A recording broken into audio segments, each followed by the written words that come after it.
네, 세계보건기구 WHO가 코로나19의 세계적 대유행 팬데믹을 선언하면서 전 세계가 좀 긴장하고 있습니다. 국내도 콜센터와 교회 같은 산발적인 집단 감염 사례에 집중하면서 장기전에 대비하고 있는 모습입니다.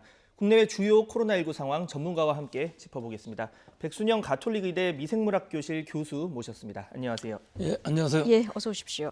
자, 오늘은 세계 상황을 먼저 좀 보겠습니다. 특히 이탈리아 지금 누적 사망자가 1,000명을 넘었습니다. 이게 확진자가 아니라 사망자가 1,000명을 넘은 거거든요. 왜 이렇게 이탈리아는 사망률이 높은 건지 이것부터 좀 짚어주실까요? 예, 유럽 중에서도 이탈리아가 제일 우려스러운 나라인데요. 이 이탈리아가 후진국이 아니라 방역 의료 수준이 아주 선진국이거든요. 예. 그런데도 이 초기 대응이 아주 미흡해서 현재 의료 공백 상황, 즉 진단도 제대로 못했으면서 그다음에 진단이 일어나도 치료 시기를 늦추는, 즉 점점 늦게 쫓아가는 이런 상황이 돼서 결국은 사망자가 많이 늘어나는 6% 이상의 사망자를 보면 우리의 거의 8배, 9배 정도의 사망률을, 치사율을 나타내고 있거든요. 예. 이것은 엄청난 사망률이고요.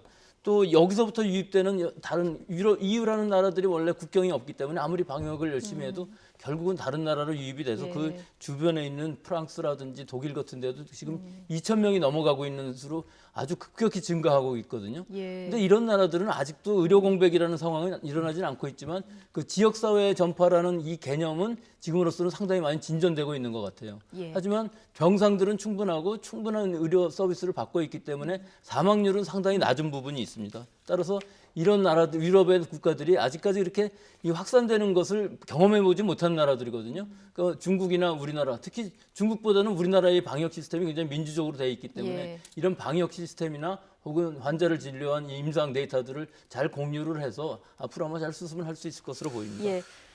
네, 뭐 지금까지 확진자 수보다 지금 이제 얼마나 늘고 있는지를 좀 보자면, 그러니까 이탈리아 같은 경우 2,600명이 넘게 늘었습니다. 또 스페인 800명, 뭐 프랑스 거의 600명 정도고 독일도 800명인데 이런 상황이 미국도 지금 뭐 하루에 400명 넘게 늘고 있는 상황이고 좀 어떻게 미국은 진짜 그 진단을 많이 안 했기 때문에 얼마나 있는지를 몰라서 진단을 많이 하면 할수록 아마 급진적으로 많이 늘을 것 같은데 유럽은 벌써 많이 진행된 상황이거든요. 예. 그러니까 우리나라처럼 이렇게 중국이나 우리나라처럼 피크를 이룬 다음에 바로 진단을 빨리 할 수 있고 바로 격리를 하게 되면은 지역사회 전파가 줄어들게 되는데 아직은 그 정상을 못 가고 있는 상황이니까 예. 다만 피해를 최소화해야 되는 부분이 있거든요. 예. 이탈리아는 특히 이 정도로 사망률이 계속 올라간다면 아주 심각한 문제가 될 수 있으니까 이런 부분은 사실 우리나라 이 방역 당국하고 잘 의논하는 것이 굉장히 좋을 것 같습니다. 이탈리아 예. 같은 나라 특히 그 치료 같은 것에 아마 지금 노하우가 별로 없을 것 같은데 예, 또 특히 늦은 환자들이 많고 이탈리아는 고령화 사회가 돼서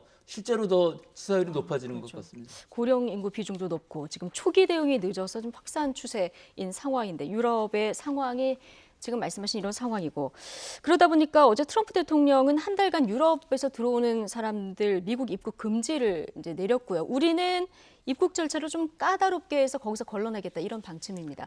지금 단계에서 보면은 어느 대응이 더 효율적인 건가요? 글쎄 효율적인 거야 미국에 입국 금지를 하는 게 더 효율적일 수는 있겠죠. 하지만 그 예. 효과에 비해서 부작용이 엄청나기 때문에 지금 뭐 전 세계적으로 네. 하루에 10%씩 주가가 빠지고 이러는 상황이 미국이 지요 아니니까 네. 어느 정도 그 책임을 갖고서 할 수 있어야 되는데 우리나라가 이거 굉장히 잘하는 부분이 예. 있습니다. 입국 금지를 바로 안 시키더라도 특별 입국 절차라는 걸 통해서 입국한 사람들을 계속 추적하면서 이것들을 판단해서 또 진단도 하고 격리도 하는데 아직까지는 확진자가 한 명도 없었다는 것이거든요. 예. 근데 이제 지금은 팬데믹 상황이 되게 되면은 이런 유럽 국가뿐만 아니라 동남아시아, 뭐 일본은 지금 막혀 있습니다만은 미국까지도 우리한테 지금 유입되는 환자들이 많이 생기고 이들을 어떻게 하면은 잘 체크를 할 수 있을까 하는 아주 심각한 문제가 생길 수 있는데 예. 우리나라 국내에서 잘 환자들이 잡힌다면은 모든 방역 역량을 이제는 검역으로 가야 되겠죠. 검역으로. 가서, 검역을 하고 예. 또 진단을 하면서도 외국에서 들어온 의심 환자들을 계속 추정하는 이 시스템으로 갈 수 있는 여력이 우리는 생길 것으로 보입니다. 그러니까 보통 이제 단계가 심각 단계로 올라가게 되면 이제 봉쇄에서 완화 정책으로 간다 이런 얘기 전문가들이 많이 해주셨는데 입국을 다 봉쇄한다고 하면은 이게 국경들이 연결된 나라도 많고 그러기 때문에 다 봉쇄하기도 사실 힘든 거잖아요. 근데 이 팬데믹이라는 상황이 예. 되면 전 세계로부터 들어오는 모든 사람들을 입국 금지는 할 수 없는 상황이기 때문에 그렇죠. 또 음성적으로 오히려, 들어오는 예, 사람들은 더 위험할 수도 있고. 오히려 그것보다는 지금 우리 시스템이 예. 굉장히 좋은 것 같고요. 또 우리나라 이 IT 강국이라 여러 가지 앱들을 잘 사용을 해갖고 실제로 지금 상황에서는 잘 하고 있는 것 같은데 문제는 우리나라 국내가 잘 잡힐 것이냐 하는 문제는 좀 별다른 문제가 있습니다. 예. 네, 말씀하신 것처럼 뭐 국내 상황 좀 봐야 될 텐데 지금 110명이 늘었습니다. 이제 확진자가 110명이 늘었고 좀 눈여겨봐야 될 게 최초로 이 신규 확진자보다 이 완치자가 일일 발생한 완치자가 신규 확진자보다 더 늘어서 177명이 어제 하루 완치가 됐습니다. 좀 어떻게 봐야 될까요? 예, 그건 이제 앞으로도 그 경향이 계속 갈 수밖에 없는 것이 예. 2월 29일 날 909명으로 늘어가는 사이에 그 다음에 우리는 완치자가 적었지 않았습니까? 그러니까 예. 치료 시기가 있기 때문에 지금부터는 그 올라가는 피크가 완치되는 피크로 바뀌게 되기 때문에 예. 확진자보다는 완치되는 사람이 훨씬 더 많아지는, 즉 전체적으로 보면 환자가 줄어드는 상황이 지금 될 수 있으니까 이 새로운 환자가 많이 안 생기는 것도 예. 중요하고 완치자가 많이 생긴다는 것도 우리의 의료 수준을 나타내는 것이기 때문에 또 이 사망자 증가율도 그다지 빠르지 않거든요. 예. 그러니까 지금으로 와서 모든 것을 다 잡을 수 있는 상황이기는 합니다. 예. 이런 상황에서 콜센터 집단 감염이 어떤 또 다른 뇌관이 될까 굉장히 걱정을 했는데 오늘은 일단 그렇게 많이 늘지는 않았고요.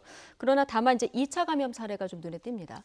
예, 이거는 우리 방역 당국이 지금 일단 확진자가 수십 명 나왔으니까 예. 거기 접촉자들을 다 찾아서 그 부분들을 전부 파악해서 빨리 진단하고 격리하게 되면은 지역사회 전파가 안 일어나는 상황이 되는 것이거든요. 네. 그래서 그 상황이 지금 진행 중이고 현재로까지의 상황을 보면은 일단 대중교통 안에서의 그 감염이라는 것은 뭐 거의 안 나올 것으로 보이기는 하는데 문제는 그 건물 안에 있던 분들도 아직 결과가 다 나오지 않았고 예. 또 이 입주민 같은 경우는 음성으로 나왔다 할지라도 이 잠복기 같은 걸 계산을 해보면 아직도 안심할 상황이 아니기 때문에 한 2주간 정도는 잘 자가 격리 수준으로 유지를 하면서 어떤 증상이 나오면 다시 한번 유전자 진단을 받아봐야 되는 그런 실정입니다. 예. 네. 지금 뭐 콜센터처럼 또 유의해서 봐야 될 게 뭐 이렇게 산발적인 집단 감염 사례인데 뭐 동대문구의 한 교회에서 집단 감염이 발생을 했고 이 교인이 또 그러니까 수련회를 갔다가 이제 감염이 됐고 이후에 PC방을 가서 또 PC방에서 접촉자들이 감염이 되고 뭐 이런 사례들 늘고 있는데 사실 뭐 PC방, 노래방 이런 데는 그 전부터 좀 주의를 해야 된다 이런 얘기가 계속 나왔었잖아요. 예, 결국은 우리는 이상하게 콜센터 같은 게 엉뚱하게 나와서 지금 그 부분에 중점적으로 보고 있게 되는데 또 다른 교회라는 건 계속 지금 나왔던 상황 네. 아닙니까? 특히 예. 교회, 수련회 그런 네. 데서 감염이 되면서 또 이 젊은 사람들이 클럽이라든지 PC방, 뭐 노래방 이런 데 가게 되면 이게 2차, 3차 전염이 계속 나오는 거니까 이런 산발적인 확산이 계속 나오니까 이런 부분들을 확실하게 파악을 하고 빨리 이것을 제압을 할 수 있는 이런 시스템을 해야 되는데 지금 숫자로 봐서는 그다지 많이 나오지는 않지만 계속 산발적으로 나오고 있는 상황이거든요. 네. 그러니까 대구, 경북 이외의 지역에서의 그 감염원을 모르는 환자들이 계속 발생하는 것은 이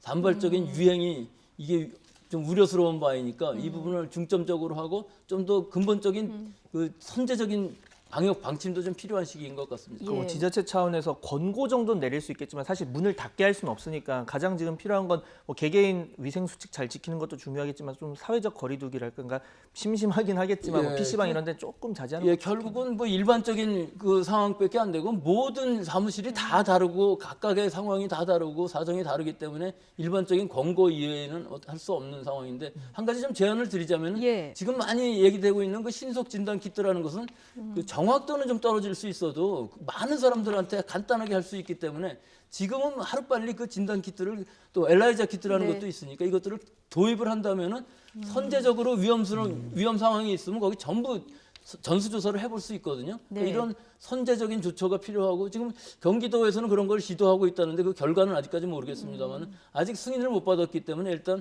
샘플링 한 다음에 IRB라는 과정을 통해서 아마 그 결과를 보고 있는 그런 상황인 것 같습니다. 예, 뭐 이 신속 진단 키트 개발하겠다 이런 업체 뭐 소식도 보도들도 나오고 있는데 요금 지켜보기로 하고요. 지금 치료제가 없어서 더 공포스러운 상황 아니겠습니까? 지금 뭐 백신 개발에 희망이 될 수 있는 여러 가지 연구 결과들이 나오곤 있는데요. 조금 눈여겨볼 만한 것들이 있나요? 글쎄요, 아직까지도 치료제라는 개념은 새로운 치료제, 신약은 어렵습니다. 예. 이 부작용이라든지 이런 것들을 여러 가지로 연구를 하고 안정성을 보장하려면 몇 개월씩은 걸리는 것이기 때문에 지금까지 사용되던 물질들 중에서 후보가 될 수 있는 물질들을 계속 찾아보고 임상으로 처리를 해서 치료를 했을 때 과연 얼마나 효과 있느냐 하는 임상 데이터를 쌓아갈 시기인 것 같고요. 예. 백신인 경우에 있어서는 뭐 여러 가지 후보 물질들, 뭐 항원 같은 것들을 여러 가지 만들어서 앞으로 가능하다고는 하지만 아직까지는 후보 물질일 것이고 좀 안전성이라든지 유효성을 하는 데는 상당히 많은 시간이 필요합니다.